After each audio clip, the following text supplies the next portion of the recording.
I first met Kael when we were 7 years old, and he was hiding under my porch because his mother had just driven away without looking back. His father was a titan of the biotech industry, a man who built empires out of gene sequences and venture capital, but he had no idea what to do with a boy who wouldn't speak for 3 months after the abandonment. I found Kael shivering in the dirt, his arms wrapped around his knees, and I sat down next to him without saying a word and handed him a granola bar. And that was it. That was the beginning of everything. The leash was forged that day, though I didn't know it then. Fast forward 11 years, and we were in our final year at Westbrook Academy, a private institution perched on the cliffs of San Francisco, where the fog rolled in thick every morning, and the students competed not just for grades, but for proximity to power. The Maddox family controlled half the biomedical patents on the West Coast, and Kael Maddox, the younger son, was the ghost in the machinery, brilliant, unsettling, and completely invisible unless you knew where to look. I knew where to look. I always did. His older brother, Dorian Maddox, was the heir apparent, golden-haired, and charismatic, already publishing research papers on neural regeneration and being groomed for a keynote at a global innovation summit before he turned 20. And there was Mira Voss. Mira had spent the entirety of junior year throwing herself at Dorian in increasingly spectacular and humiliating ways. She left handwritten research proposals in his locker. She showed up at his lab internship wearing a white coat she had purchased online. She even created a crowdfunding campaign to raise money for his research project as a grand romantic gesture. Dorian had security remove her from the building 3 times. The last time was at a gala celebrating the Maddox Foundation. Mira had disguised herself as a catering staff member and cornered Dorian near the champagne tower, weeping and telling him she would abandon her entire identity and become whatever he wanted if he would just love her. Dorian looked at her with the cold precision of a surgeon and said, "I would rather you simply ceased to exist in my field of vision." The school wanted to expel her, but her parents, who were minor shareholders in a Maddox subsidiary, begged on their knees, and Dorian relented with the condition that she never approach him again. Mira disappeared for 2 months. Everyone assumed she had transferred or been institutionalized. Then she came back. And she walked right past Dorian like he was furniture. I knew something was wrong. The moment I saw her eyes, there was a strange flicker in them. A flicker I recognized from watching Kael on his worst days. It was the look of someone receiving instructions from a voice only they could hear. Because I could hear it too. Host Mira Voss, the mechanical voice, intoned cold and clinical target Dorian Maddox is no longer viable, switching to secondary target Kael Maddox. I suggest you establish proximity to his primary attachment figure 1, Arden Cross first, then proceed with extraction strategy. My name is Arden Cross. I was Kael Maddox's only friend, his handler, his anchor, and the only person on this earth who understood exactly why that system was making a catastrophic mistake. Kael didn't come to school that particular Monday. Dorian stopped me in the glass bridge between the science wing and the main hall. He handed me a thermos of green tea and a container of sliced fruit, pressing them into my hands with the harried efficiency of someone who had too many responsibilities and not enough hours. Kael asked me to bring these to you, he said, his eyes scanning a tablet in his other hand. He wasn't feeling well this morning, but he insisted I make sure you ate. Mira materialized beside us with the suddenness of a glitch in reality. Is Kael okay? She asked, her voice pitched to perfect sweet concern, and she was looking at me, completely ignoring Dorian, which, in the history of Westbrook Academy, was like watching the sun reverse its orbit. He'll be in this afternoon, I said, taking the thermos. Dorian departed without a word. He clearly wanted nothing to do with Mira Voss, and the feeling was apparently no longer mutual. Mira stared toward the parking lot with a dreamy expression. Poor Kael, she murmured. He always looks so fragile. I hope he recovers soon. My lab partner Cass, who was walking beside me, nearly dropped her tablet. What the hell was that she hissed? Mira just blinked Dorian Maddox like he was a stranger, and she's asking about your boy. What is happening? I shrugged. Maybe she finally developed standards. Cass snorted. Or she's switching brothers, which, by the way, is deeply unhinged, but also kind of narratively fascinating. I didn't respond. If Mira thought Kael Maddox was going to be an easier target than his brother, she was about to learn a very brutal lesson. The following afternoon, I was sitting in the library's quiet study room, catching up on biochem reading, when I heard the mechanical voice pulse through my awareness. Alert target Kael Maddox has arrived on campus. Host should initiate first contact immediately.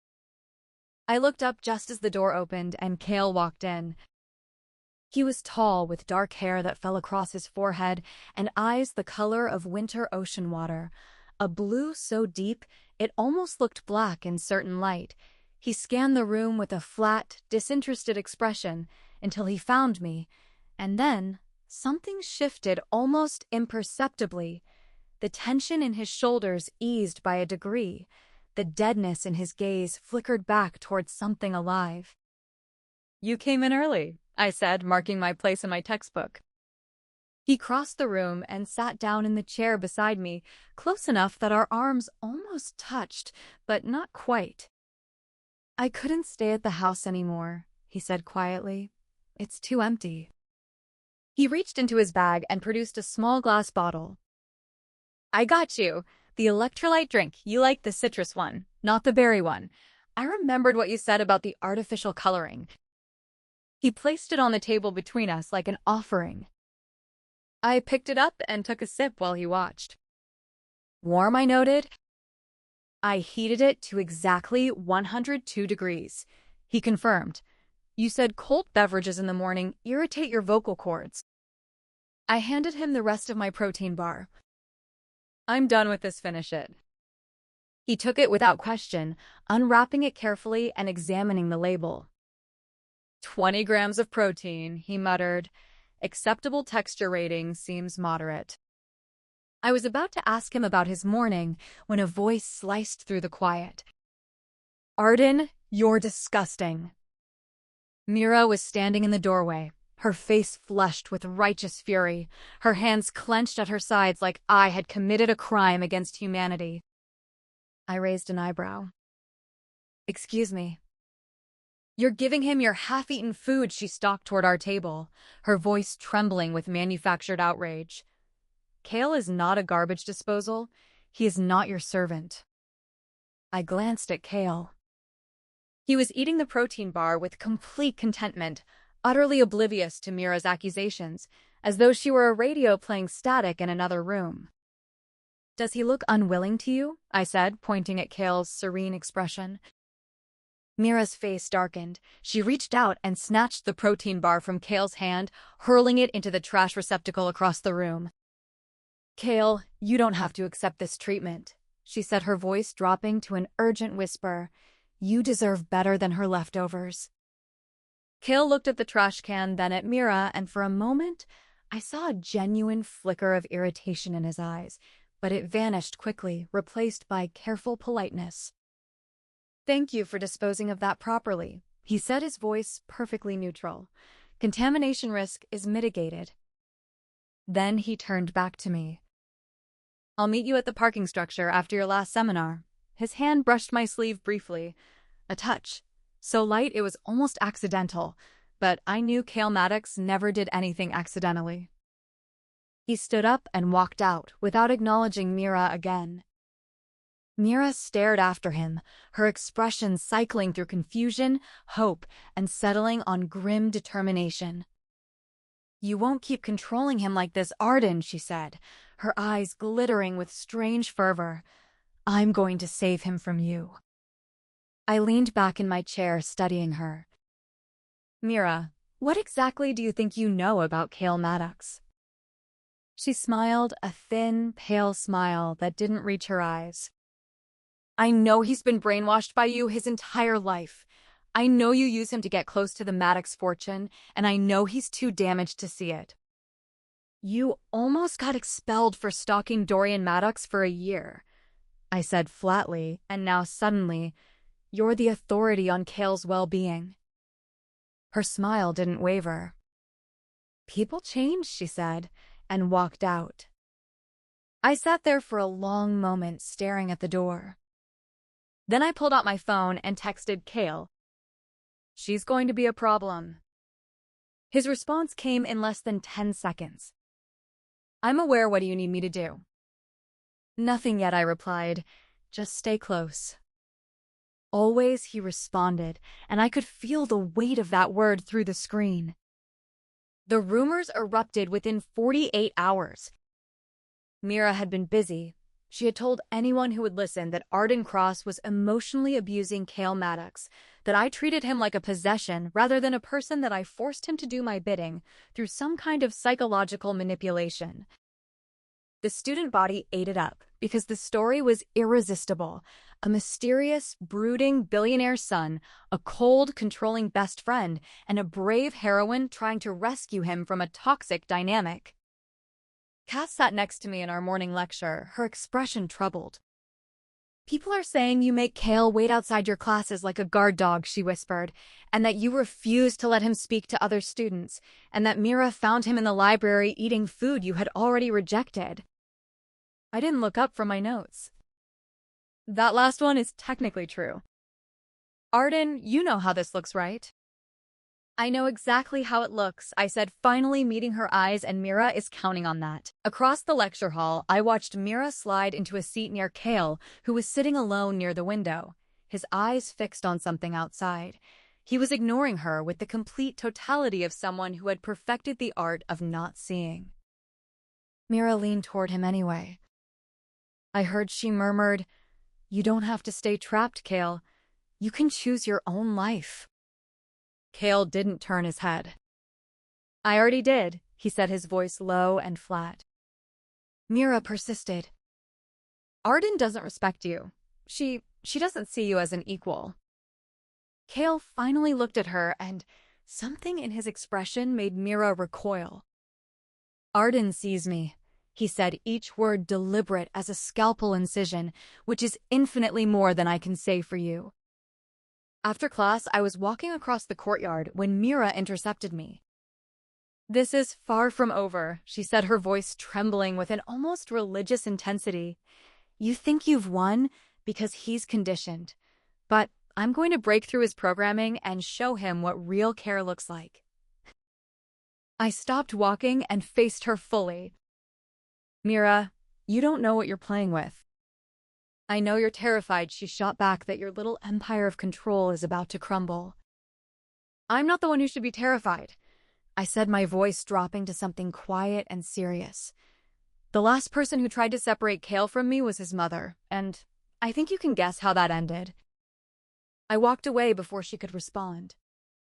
That evening, I was in the Maddox Estate Library working on a research proposal when Dorian found me. He stood in the doorway, his arms crossed, his expression troubled. Mira Voss, he said, her name like it tasted bad, is filing a formal complaint with the Academy Board. She's alleging emotional abuse and coercive control against you in relation to my brother. I set down my pen. And what does the board think? Dorian stepped into the room, closing the door behind him. They think it's politically complicated because Mira is the daughter of shareholders, and you are not technically a Maddox, and my brother is a legal adult who refuses to speak to anyone except you. So they're going to investigate. They're going to try, he said grimly, and Mira is going to escalate. She's been telling people she has evidence that you've isolated Kael from his family, which is ironic, considering. Considering what? Dorian's jaw tightened. Considering the only reason Kael is functional at all is because of you. Our father checked out emotionally after the divorce, and I was too young to understand what he needed. You were the only person who ever sat with him in the dark. I looked at my hands. Mira doesn't know about the closet. No, Dorian said quietly, and she won't, because it's not public record. But she's pushing Kael toward a flashpoint, and I need to know if you can hold him together when she does. I've been holding him together for 11 years, Dorian. I know he said, and something flickered in his eyes. Exhaustion, maybe, or gratitude. That's why I'm asking. The next week was a pressure cooker. Mira launched a full-scale campaign. She organized study groups where she would share tearful accounts of Kael's alleged mistreatment. She posted carefully curated social media threads about toxic friendships and emotional dependency. She even convinced a handful of students to confront me directly in the dining hall, demanding I release Kael from my influence. Through all of it, Kael remained perfectly composed on the surface, but I could see the cracks forming. He stopped sleeping. I could tell by the darkness under his eyes and the way his hands trembled slightly when he handed me my morning tea. He stopped eating unless I explicitly told him to. He started following me between classes, not just meeting me afterward, but appearing outside every lecture hall, every lab, every washroom break, as if he was terrified I would vanish if he lost visual contact for more than 3 minutes.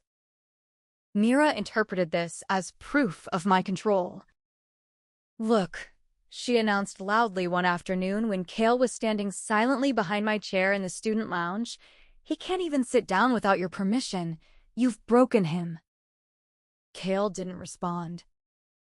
He just kept staring at the back of my head, his presence a constant gravitational pull. Cass pulled me aside that evening.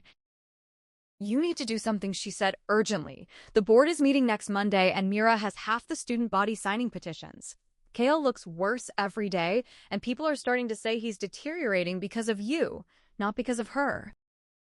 "That's exactly what she wants," I said. "So what are you going to do?"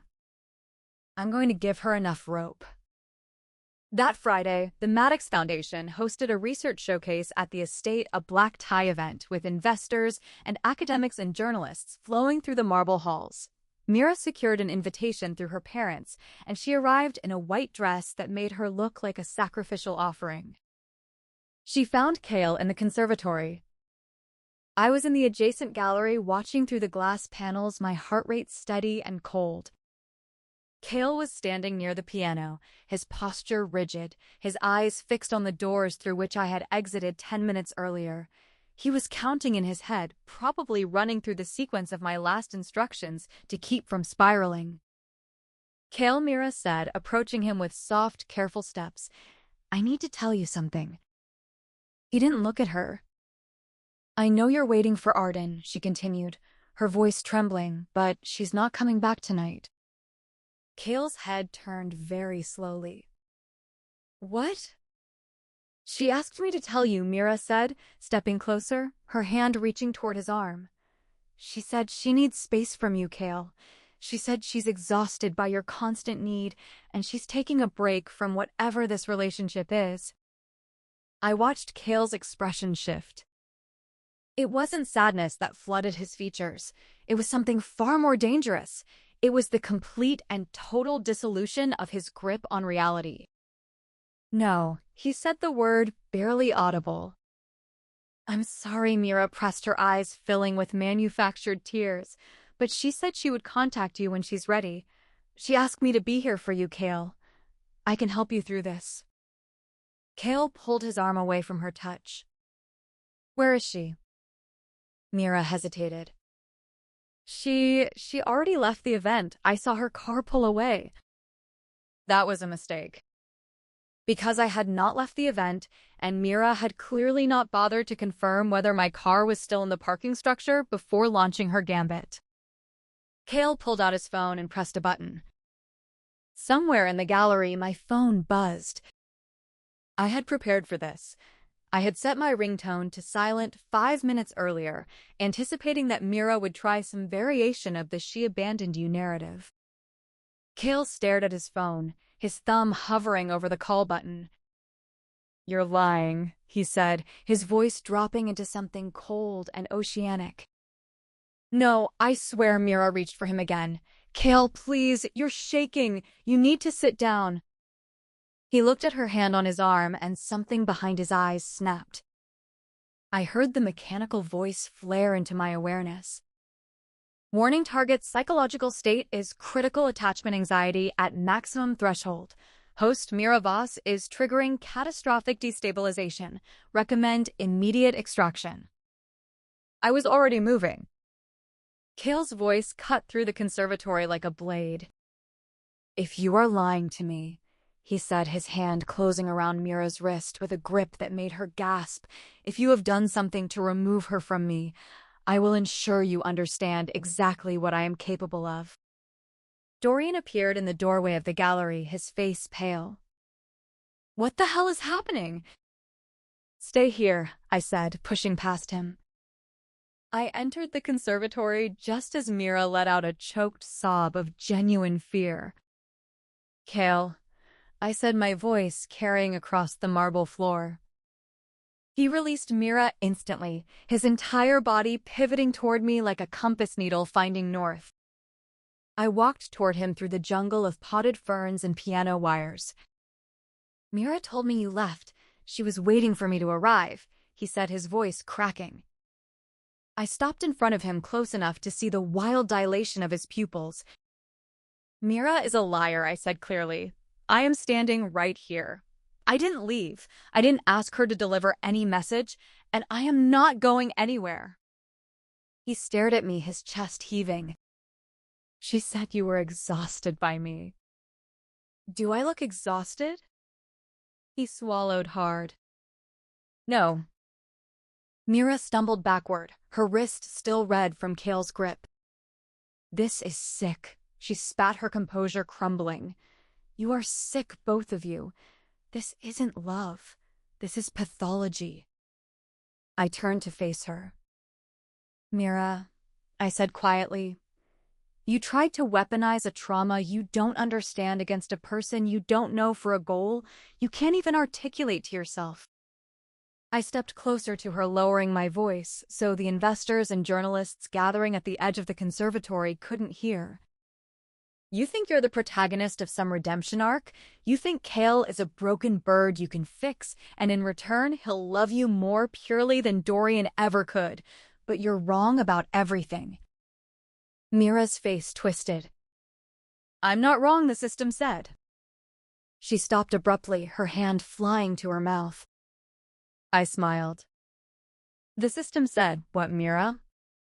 She stared at me, her eyes widening in horror. You can hear. The mechanical voice cut through both our minds. Critical alert, hostile awareness detected, host integrity, compromised, initiating emergency protocol. Mira screamed. The investors gasped, the journalists raised their phones. Dorian moved toward us, but I held up my hand. Hold position, I said, and they all stopped, because something in my voice carried an authority that I rarely let surface. Mira was clawing at her temples. No, wait, I can still get Ethan. No, Dorian. I can make him love me. Just give me more time. System host failure is imminent, the voice intoned coldly, beginning consciousness extraction. Mira's eyes rolled back in her head, and she collapsed onto the marble floor. Silence flooded the conservatory. After a long moment, Mira stirred. She blinked up at the ceiling, her expression dazed and confused, and utterly devoid of the strange fervor that had animated her for weeks. Where she whispered, her voice, fragile, am I what happened? The extraction was complete. The entity that had hijacked Mira's body was gone, erased from existence by whatever system had installed it there. Dorian stepped forward, his phone already at his ear. I'm calling medical services, he said grimly, and someone get these journalists out of here. I turned back to Kael. He was still standing in exactly the same spot, his eyes fixed on me with an intensity that bordered on worship. She told me you left, he repeated, his voice barely a whisper. I know. I believed her for 4 seconds. And what happened in those 4 seconds? I wanted to burn this building to the ground, he said simply. And then I wanted to find you. And if I couldn't find you... He didn't finish the sentence, he didn't need to. I reached up and pressed my palm against his cheek. His skin was cold. I'm here, I said you found me. You always find me. He closed his eyes, leaning into my touch, his entire body sagging with relief. Don't ever prove that point again, he whispered. I won't. I promised, but I needed her to show her hand, and now the board will see the security footage. She locked herself into a narrative that collapsed under its own weight. That night, after the paramedics had taken Mira away and the journalists had been bribed into silence by the Maddox legal team, I sat with Kael in his room on the third floor of the estate. He was sitting on the floor beside my chair, his head resting against my knee, a position he had defaulted to since we were children. I'm applying to graduate programs next year, I said, running my fingers through his hair. There's a neuroscience institute in Boston that's interested in my research. He didn't open his eyes. Boston has excellent infrastructure. What if you don't get into the same city? He was quiet for a moment. Then I will find a position in Boston, he said, or I will find a way to be where you are. I don't care about the geography. Your family wants you to stay here, help run the foundation. My family, he said, his voice flat, can survive without me. They've been doing it my entire life. I looked down at him. Kael, what do you actually want? He lifted his head, meeting my eyes. I want to wake up every morning knowing you haven't disappeared. I want to organize your research notes and make sure your tea is the right temperature and stand between you and anything that threatens you. I want to be useful to you because being useful to you is the only thing that has ever made me feel like a human being instead of a ghost. His hand found mine. You asked me once when I was 12 if I would ever want a normal life, he said, and I told you I didn't know what normal meant, and you said it meant dating someone, having a relationship that wasn't about service. I remember. I've thought about it, he said, his thumb tracing circles on my palm, and I've concluded that normal is a statistical construct that has no bearing on my existence. I don't want a partner. I don't want an equal. I want you and the specific shape of what we are to each other, which no one else will ever understand. I studied his face. That's possibly the most unhinged declaration of devotion I've ever received. He smiled faintly. Is it effective? I pulled him up until he was sitting on the chair beside me, his shoulder pressed against mine. It's honest, I said, and I value honesty. We sat in silence, watching the fog roll in through the Golden Gate, the city lights blurring into soft halos against the dark water. Mira Voss never returned to Westbrook Academy. The real Mira had no memory of the preceding months, and her family finally sought long-term treatment for the dissociative condition they believed she had developed. The investigation against me was quietly dropped when the board reviewed the conservatory footage and realized Mira had fabricated her claims. Dorian graduated and moved to Zurich to run the European branch of the foundation. Kael and I moved to Boston in August. He found an apartment 4 minutes from my research institute, a minimalist space with floor-to-ceiling windows and a kitchen. He immediately reorganized by caloric efficiency. He attended my thesis defense sitting in the back row, his presence a steady gravitational anchor. When I finished my presentation and the committee approved my work with distinction, he was waiting outside the lecture hall with a thermos of tea heated to exactly 102 degrees. You passed, he said, as if there had never been any doubt. You sound surprised. I'm never surprised, he said, falling into step beside me. I just like hearing you confirm it.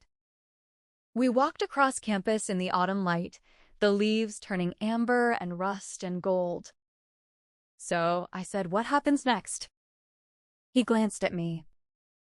Whatever you tell me to do. I stopped walking. Kael. He stopped too, turning to face me. I'm not going to tell you what to do forever. I said someday you're going to have to decide for yourself what you want. And I need to know if that version of your life includes me by choice, not by programming. He stared at me for a long moment. Then he stepped forward into my space close enough that I could feel the warmth radiating from him. Arden, he said, my name like a prayer. I chose you when I was 7 years old, hiding under your porch with dirt on my hands and nothing in my head but static, and you sat down next to me and gave me a granola bar and didn't ask me to speak. He reached up his fingers, brushing my jaw. I chose you every day for 11 years. I chose you when my mother locked me in that closet, and the only thing that kept me breathing was remembering the sound of your voice.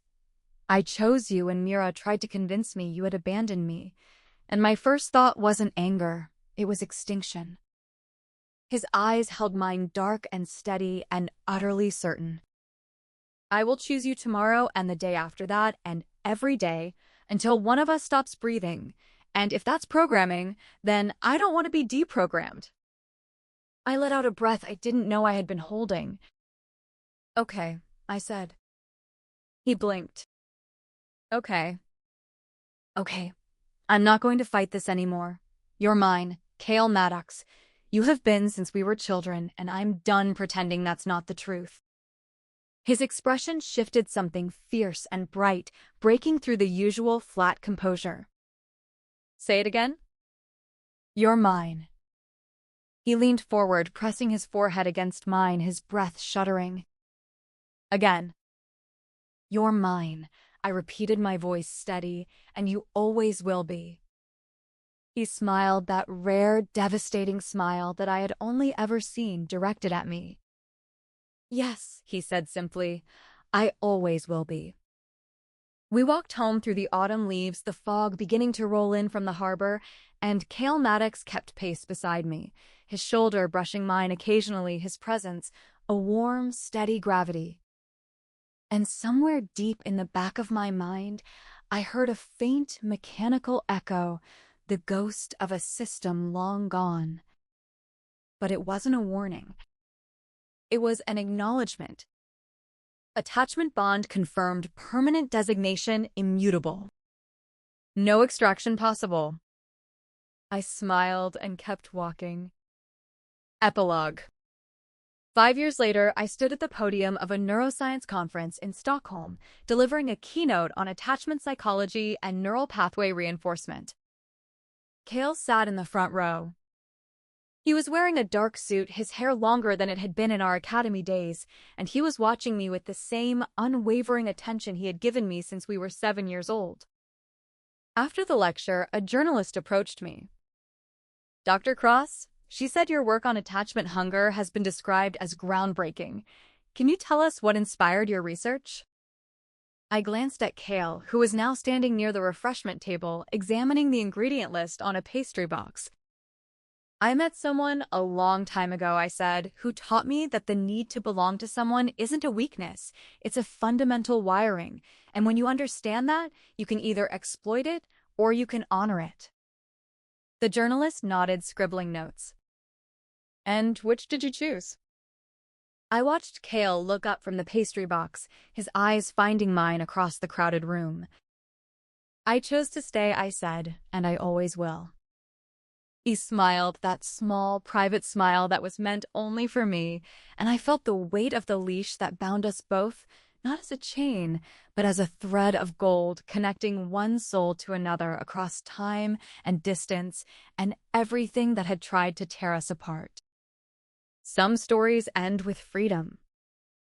Ours ends with choice. And we choose each other every day. The fog rolled in through the windows of the conference hall, and somewhere out over the water, the sun was setting, and Kael Maddox was walking toward me through the crowd, bringing me tea heated to exactly the right temperature, and everything in the world felt exactly as it should be.